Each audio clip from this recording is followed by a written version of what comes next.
Satu perikop, satu hari. Pada kesempatan ini kita akan bersama-sama kembali lagi membaca Alkitab. Dan pada hari ini bacaan kita terdapat di dalam Matius pasal 5 ayat 1 sampai ayat yang ke-12. Bapak Ibu, mari membuka Alkitabnya masing-masing. Kita akan bersama-sama membaca perikop ini pada saat ini. Mari bersama-sama kita membaca Matius pasal 5 ayat 1 sampai ayat yang ke-12. Demikian firman Tuhan. Ucapan bahagia. Ketika Yesus melihat orang banyak itu, naiklah ia ke atas bukit, dan setelah ia duduk, datanglah murid-muridnya kepadanya.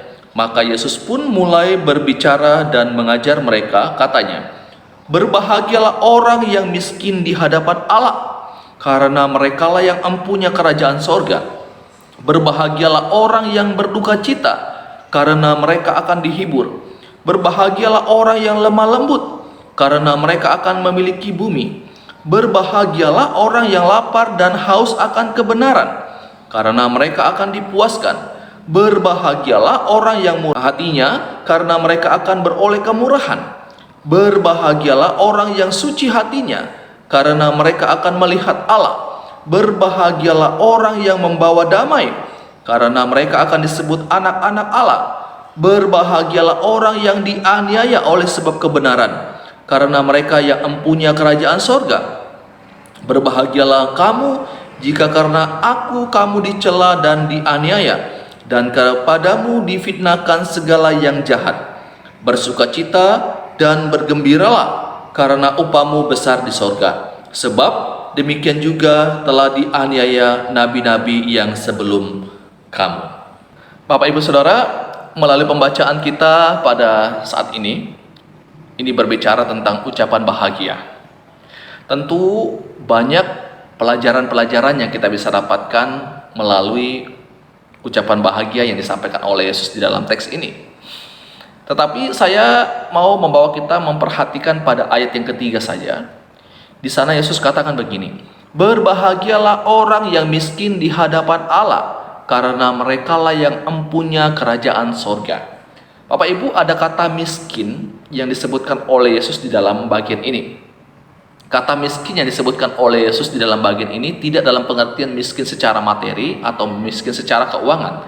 Tentu bukan itu yang dimaksudkan oleh Yesus. Nah, Bapak Ibu, kalau kita berbicara mengenai miskin atau kata miskin ini, ada dua pengertian Bapak Ibu. Miskin atau seseorang bisa dikatakan miskin, tetapi masih ada sesuatu pada dirinya. Nah, ini pengertian pertama.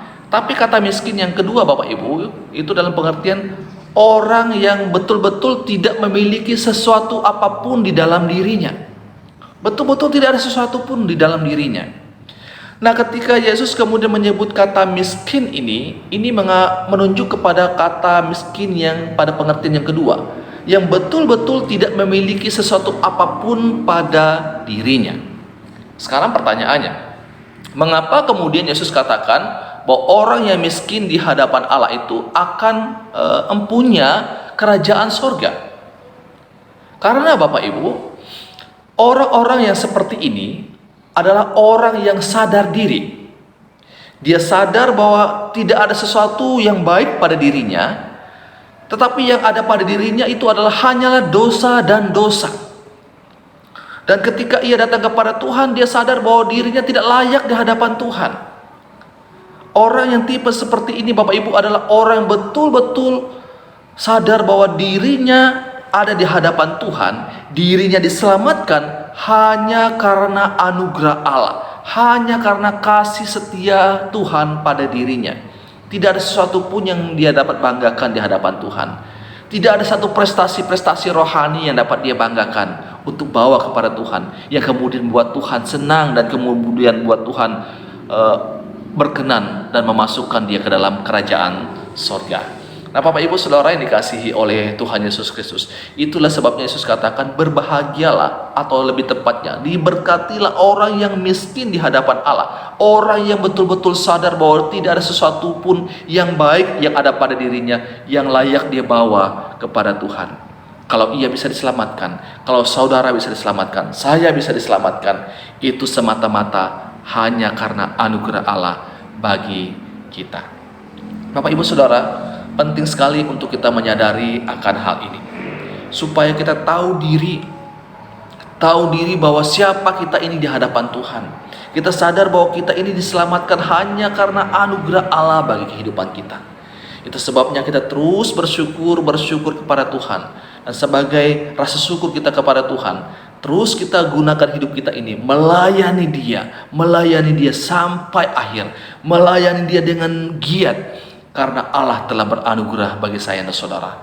Ia telah menyelamatkan kita, orang-orang yang tidak pantas untuk dikasihi. Bapak Ibu Saudara yang dikasihi oleh Tuhan Yesus Kristus, diberkatilah orang yang miskin di hadapan Allah, karena merekalah yang empunya kerajaan sorga. Bapak Ibu Saudara, ini renungan firman Tuhan untuk kita pada saat ini. Biarlah Tuhan terus menolong kita untuk sadar diri siapa kita di hadapan Tuhan. Amin.